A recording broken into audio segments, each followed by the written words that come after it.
জানিয়ে দিব এই মুহূর্তে আমাদের হাতে এসেছে বাংলাদেশের গুরুত্বপূর্ণ আপডেট সংবাদের শিরোনাম। শুরুতেই থাকছে সার্জিস আলমকে অবাঞ্ছিত ঘোষণা।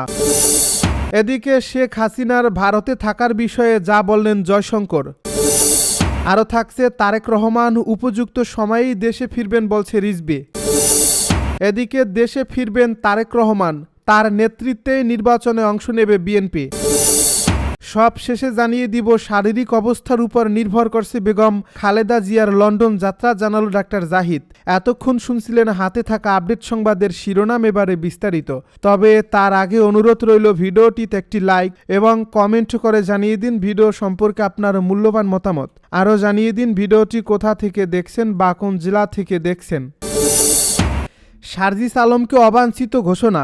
রাজশাহীতে জাতীয় নাগরিক পার্টির জেলা এবং মহানগর কমিটির বিরোধ তীব্র আকার ধারণ করছে। জেলা ও মহানগরের দুই শীর্ষ নেতার বিরুদ্ধে এখন ওপেন সিক্রেট। এরই মধ্যে একে অপরের বিরুদ্ধে মশাল মিছিল, দেয়াল লিখন, কার্যালয়ে তালা ও অবরুদ্ধের মতো অপ্রীতিকর ঘটনাও ঘটছে। এসবের মধ্যেই এবার এনসিপির উত্তরাঞ্চলের মুখ্য সংগঠক সার্জিস আলমকে রাজশাহীতে অবাঞ্ছিত ঘোষণা করা হয়েছে। শুক্রবার রাতে বৈষম্য বিরোধী ছাত্র আন্দোলনে রাজশাহী জেলা কমিটির সাবেক যুগ্ম আহ্বায়ক ও এনসিপির জেলা সমন্বয় কমিটির সাবেক সদস্য মোতালেব হোসেন ফেসবুকে দেওয়া এক পোস্টে ঘোষণা দেন। এনসিপির জেলা কমিটির আহ্বায়ক সাইফুল ইসলামকে বহিষ্কার না করার কারণে এমন সিদ্ধান্ত বলে ফেসবুক পোস্টে উল্লেখ করা হয়েছে।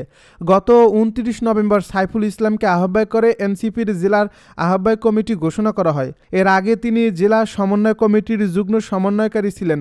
তাকে আওয়ামী দোসর আখ্যায়িত করে একটি পক্ষ মাঠে নেমেছে। শেখ হাসিনার ভারতে থাকার বিষয়ে যা বললেন জয়শঙ্কর। মানবতা বিরোধী অপরাধে মৃত্যুদণ্ডপ্রাপ্ত শেখ হাসিনা ভারতে থাকবেন কিনা সে বিষয়ে কথা বলছেন দেশটির পররাষ্ট্রমন্ত্রী এস জয়শঙ্কর। তিনি বলছেন, শেখ হাসিনার ভারতে অবস্থান সম্পূর্ণভাবে তার ব্যক্তিগত সিদ্ধান্ত। যে পরিস্থিতিতে তিনি ভারতে এসেছিলেন সেই বাস্তবতার দ্বারাই এটি প্রভাবিত।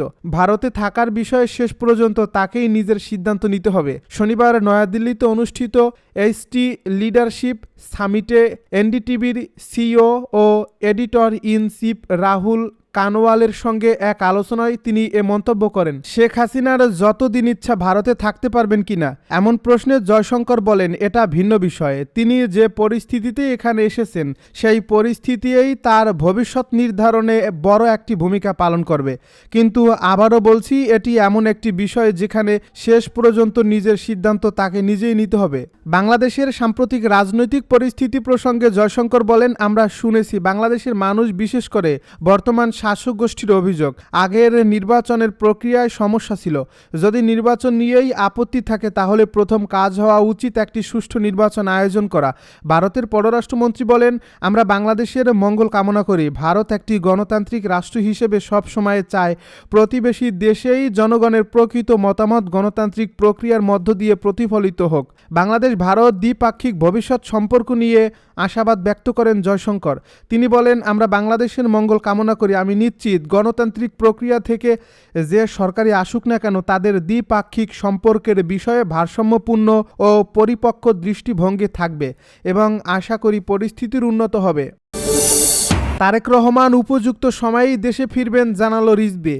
বিএনপির ভারপ্রাপ্ত চেয়ারম্যান তারেক রহমান উপযুক্ত সময়েই দেশে ফিরবেন বলে মন্তব্য করেছেন দলের সিনিয়র যুগ্ম মহাসচিব রুহুল কবির রিজভী আহমেদ। তিনি বলেন, তারেক রহমান দূরে থেকেও দেশের মানুষের কাছে রয়েছেন এবং তিনি যখন মনে করবেন তখনই দেশে ফিরবেন।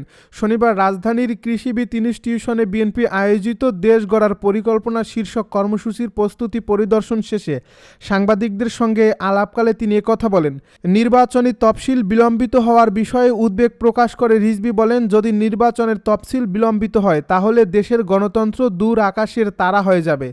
তিনি অভিযোগ করেন, এত গুম খুন বিচার বহির্ভূত হত্যাকাণ্ড সহ্য করে গণতন্ত্র প্রতিষ্ঠার জন্য যে নির্বাচন সেটি প্রলম্বিত হলে গণতন্ত্রের বিকাশ ব্যাহত হবে। এদিকে তারেক রহমানের দেশে ফেরা প্রসঙ্গে দুপুরে বিএনপির স্থায়ী কমিটির সদস্য আমির খসরু মাহমুদ চৌধুরীও বলেন, তারেক রহমান যে কোনো সময় দেশে ফিরবেন, সব কিছু প্রস্তুত করা হচ্ছে। যারা না আসার গুঞ্জন ছড়ায় তারা ছড়াবেই। আমির খসরু তারেক রহমানের প্রত্যাবর্তনের বিষয়টি দেশের মানুষের গণতান্ত্রিক অধিকার ফিরে পাওয়া এবং একটি সুষ্ঠু নির্বাচনী প্রক্রিয়ার সঙ্গে সম্পর্কিত বলে ইঙ্গিত দেন। তিনি জোর দিয়ে বলেন, নির্বাচন ছাড়া অন্য কোনো ছোটোখাটো বিষয়ে সময় নষ্ট করে লাভ নেই। দেশের মানুষের এখন সবচেয়ে বড় চাহিদা হলো একটি গণতান্ত্রিক পরিবেশ ফিরিয়ে আনা, যা একটি সুষ্ঠু নির্বাচনের মাধ্যমেই সম্ভব। দেশে ফিরবেন তারেক রহমান, তার নেতৃত্বেই নির্বাচনে অংশ নেবে বিএনপি। তারেক রহমান দেশে ফিরবেন এবং তার নেতৃত্বেই ত্রয়োদশ জাতীয় সংসদ নির্বাচনে অংশ নেবে বিএনপি। শনিবার দুপুরে রাজধানীর বনানীর একটি হোটেলে সমসাময়িক ইস্যুতে সাংবাদিকদের সঙ্গে মত বিনিময়কালে এ কথা জানান বিএনপির স্থায়ী কমিটির সদস্য আমির খসরু মাহমুদ চৌধুরী। তিনি বলেন, তারেক রহমান সহসাই দেশে ফিরবেন, সব কিছু প্রস্তুত করা হচ্ছে। আগামী ত্রয়োদশ জাতীয় সংসদ নির্বাচনে তারেক রহমান নেতৃত্ব দেবেন। জুবাইদা রহমানের রাজনৈতিক অংশগ্রহণ প্রসঙ্গে তিনি বলেন, ডাক্তার জুবাইদা রহমান রাজনীতিতে আসবেন কিনা তা সম্পূর্ণ তার ব্যক্তিগত সিদ্ধান্ত। বেগম খালেদা জিয়ার বিদেশ যাত্রা প্রসঙ্গে আমির খসরু বলেন, বেগম খালেদা জিয়ার লন্ডনে যাত্রা তার স্বাস্থ্যগত পরিস্থিতির উপর নির্ভর করছে। চিকিৎসকদের সিদ্ধান্তই এখানে চূড়ান্ত হবে। বিএনপি চেয়ারপারসনের উপদেষ্টা এনামুল হক চৌধুরী জানান, বেগম খালেদা জিয়ার মেডিকেল বোর্ড সবুজ সংকেত দিলেই কাতারের রয়্যাল এয়ার অ্যাম্বুলেন্স ঢাকা আসবে। তিনি বলেন, ম্যাডামের মেডিকেল বোর্ডের সিদ্ধান্ত অনুযায়ী কাতারের রয়্যাল অ্যাম্বুলেন্স বাংলাদেশে আসবে, তারা প্রস্তুত রয়েছে। মেডিকেল বোর্ড যখন সিদ্ধান্ত জানাবে তখনই এয়ার অ্যাম্বুলেন্স এসে বেগম খালেদা জিয়াকে লন্ডনে উন্নত চিকিৎসার জন্য নিয়ে যাবে। সবকিছু কাতার কর্তৃপক্ষের ব্যবস্থাপনায় হচ্ছে। তারা জার্মানি থেকে একটি অত্যাধুনিক এয়ার অ্যাম্বুলেন্সের ব্যবস্থা করছে। গত 23 নভেম্বর থেকে এভারকেয়ার হাসপাতালে চিকিৎসাধীন রয়েছে বেগম খালেদা জিয়া। অধ্যাপক শাহাবুদ্দিন তালুকদারের নেতৃত্বে বিশেষজ্ঞ চিকিৎসকদের সমন্বয়ে গঠিত মেডিকেল বোর্ড তার চিকিৎসা পরিচালনা করছে। শারীরিক অবস্থার উপর নির্ভর করছে বেগম খালেদা জিয়ার লন্ডন যাত্রা, জানালো ডাক্তার জাহিদ। বিএনপি চেয়ারপারসন এবং সাবেক প্রধানমন্ত্রী বেগম খালেদা জিয়াকে বিদেশে নেওয়ার সব ধরনের প্রস্তুতি রয়েছে। এখন মেডিকেল বোর্ডের পরামর্শ এবং বেগম খালেদা জিয়ার শারীরিক অবস্থার উপর নির্ভর করছে চিকিৎসার জন্য লন্ডন যাত্রা। আজ শনিবার বিকেলে রাজধানীর এভারকেয়ার হাসপাতালের সামনে এক প্রেস ব্রিফিংয়ে বিএনপির স্থায়ী কমিটির সদস্য এজেডএম জাহিদ হোসেন এই কথা জানান। তিনি বলেন, বিএনপির ভারপ্রাপ্ত চেয়ারম্যান তারেক রহমান সার্বক্ষণিক খোঁজ খবর নিচ্ছেন। এছাড়া মেডিকেল বোর্ড এবং সিনিয়র চিকিৎসকরা নজর রাখছেন। বিএনপির স্থায়ী কমিটির সদস্য জাহিদ আরও বলেন, বেগম খালেদা জিয়াকে বিদেশে নিয়ে যাওয়ার জন্য কাতার সরকার এয়ার অ্যাম্বুলেন্সে প্রদান করার কথা ছিল, কিন্তু তাদের এয়ার অ্যাম্বুলেন্সে কারিগরি ত্রুটি থাকায় সেটি আসেনি। তবে সেই অ্যাম্বুলেন্সে এলেও তখন খালেদা জিয়া ফ্লাই করার অবস্থায় ছিলেন না বলে মেডিকেল বোর্ড জানিয়েছিলেন। তিনি আরও বলেন, এখন পর্যন্ত বেগম খালেদা জিয়ার শারীরিক অবস্থার উপর নির্ভর করছে বেগম জিয়াকে বিদেশে কবে নিয়ে যাওয়া হবে। তবে আমাদের সর্বোচ্চ প্রস্তুতি রয়েছে। যখনই মেডিকেল বোর্ড সিদ্ধান্ত দেবে তাকে নেওয়া যাবে, তখনই আমরা তাকে বিদেশে নিয়ে যাব। এছাড়া বেগম খালেদা জিয়ার শারীরিক অবস্থা নিয়ে সামাজিক যোগাযোগ মাধ্যমে গুজব না ছড়ানোর পাশাপাশি গুজবে কান না দেওয়ার আহ্বান জানিয়েছেন ডাক্তার এজেডএম জাহিদ হোসেন।